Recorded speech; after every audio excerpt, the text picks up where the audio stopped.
कक्षा 10वीं का यानी क्लास 10th का जो चौथा चैप्टर है वो है विद्युत धारा। विद्युत धारा क्या होता है और इसको जानने से पहले उनकी परिभाषा पर एक नज़र देते हैं कि विद्युत धारा परिभाषा में कहा गया है कि विद्युत धारा आवेशों का निरंतर प्रवाह है। प्रवाह कहने का मतलब लगातार गति करना।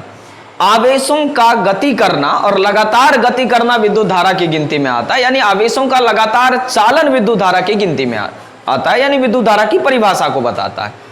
तो ये जो आवेश है, अगर हम विद्युत धारा पढ़ रहे हैं चैप्टर, अगर हम विद्युत धारा शुरुआत कर रहे हैं तो हमको ये जानकारी होनी चाहिए कि आवेश क्या है, आवेश के गुण क्या है और आवेश संबंधित कुछ जानकारी आज हम इस वीडियो के माध्यम से आवेश को समझेंगे।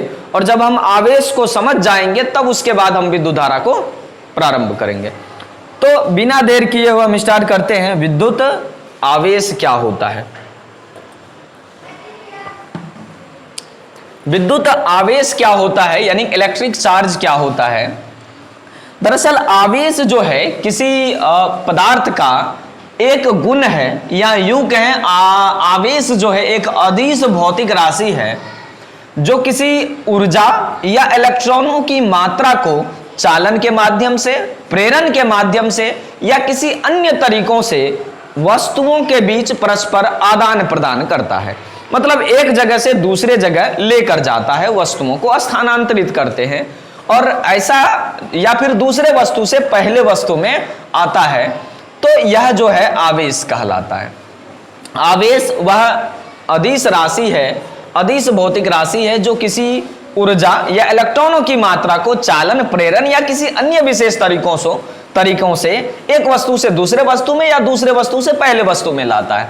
आवेश किसी पदार्थ का गुण है एक तरह से, मान लीजिए। आवेश उत्पन्न कैसे होता है? तो दो वस्तुओं को परस्पर रगड़ने से आवेश की उत्पत्ति होती है। आवेश विद्युत क्षेत्र और चुंबकीय क्षेत्र दोनों उत्पन्न कर सकता है।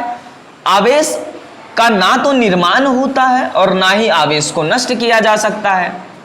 आवेश संरक्षित होते हैं, मतलब क्या कि आवेश हम ना तो नष्ट कर सकते हैं ना ही निर्माण कर सकते हैं, परंतु आवेश संरक्षित होते हैं। आवेश जो है कंजर्वेशन लॉ को फॉलो करता है। आवेश योगात्मक होते हैं, मतलब आवेश परस्पर जुड़ते हैं। आवेश का जो एसआई मात्रक होता है वो कूलम्ब होता है। आवेश मुख्यतः जो है वो दो प्रकार के होते हैं, धन आवेश और ऋण आवेश। अब ये धन आवेश और ऋण आवेश जो है उनके गुणों पर निर्भर करता है। ये उत्पन्न कैसे होता है? जब कोई पदार्थ इलेक्ट्रॉनों को खोता है तो उसके ऊपर धन आवेश आ जाता है। जब कोई पदार्थ इलेक्ट्रॉनों को पाता है तो उसके ऊपर ऋण आवेश आ जाता है। आवेश, अगर दो आवेश एक दूसरे के नजदीक रहते हैं, अगर वो सजातीय हैं, मतलब एक ही जात के हैं, धन और धन आवेश है, ऋण और ऋण आवेश है, तो उनके बीच प्रतिकर्षण होता है। और अगर दो आवेश हैं और दोनों आवेश विजातीय हैं, यानी धन या ऋण है, ऋण या धन है, तो उन आवेशों के बीच आकर्षण होता है। जैसे हम जानते हैं कि परमाणु विद्युततः उदासीन होता है। परमाणु विद्युततः उदासीन होता है, इसका कहने का मतलब है परमाणु के अंदर जो मौलिक कण है वो धनावेशित भी है, ऋणावेशित भी है और उदासीन कण भी है। हम लोग सभी जानते हैं इलेक्ट्रॉन जो कि ऋणावेशित कण है, प्रोटॉन जो कि धनावेशित कण है और न्यूट्रॉन जो कि उदासीन कण है। अब इन्हीं सभी चीजों के कारण, तीनों कणों के कारण जो है परमाणु विद्युततः उदासीन होता है। लेकिन जैसे ही परमाणु में किसी भी पदार्थ में जब हम उसमें एक्स्ट्रा इलेक्ट्रॉन्स देते हैं, यानी कि मुक्त इलेक्ट्रॉन देते हैं किसी के माध्यम से या गति करवाते हैं उनके इलेक्ट्रॉन्स को, तो वह चालन करना प्रारंभ कर देता है, यानी उसमें करंट फ्लो होने लगता है, यानी कि उसमें विद्युत धारा प्रवाहित होने लगता है। अब यह विद्युत धारा प्रवाहित होने का मतलब यानी कि आवेशों का प्रवाह होने लगता है और यही कहलाता है विद्युत धारा। तो आवेश हम लोग समझे कि आवेश क्या होता है? आवेश किसी वस्तु का गुण है या आवेश एक अदिश राशि है जो इलेक्ट्रॉनों को या ऊर्जा के रूप में माध्यम से, प्रेरण के माध्यम से, चालन के माध्यम से, कोई और विधि के माध्यम से वस्तुओं के बीच परस्पर जाता आता है इसको आवेश हम लोग कहते हैं। और ये आवेश दो वस्तुओं के बीच परस्पर रगड़ने से भी उत्पन्न हो सकता है। आवेश का ना तो निर्माण होता है ना ही नष्ट होता है। आवेश संरक्षात्मक होते हैं, यानी कि आवेश संरक्षित होते हैं। आवेश योगात्मक होते हैं, आवेश परस्पर जुड़ते हैं।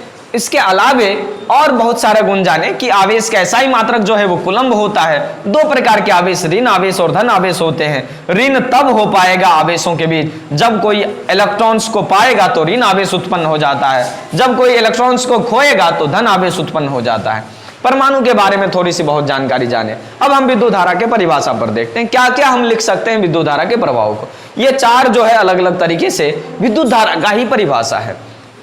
पहला लिखे हैं, आवेशों के सतत प्रवाह को विद्युत धारा कहते हैं। यानी आवेश लगातार गुजरेगा किसी पदार्थ से, चालक पदार्थ से ही गुजरेगा, क्योंकि उनमें ही मुक्त इलेक्ट्रॉन्स पाए जाते हैं। अगर वो पदार्थ कुचालक है तो उनमें नहीं जाएगा, क्योंकि उसमें फ्री इलेक्ट्रॉन्स नहीं रहते।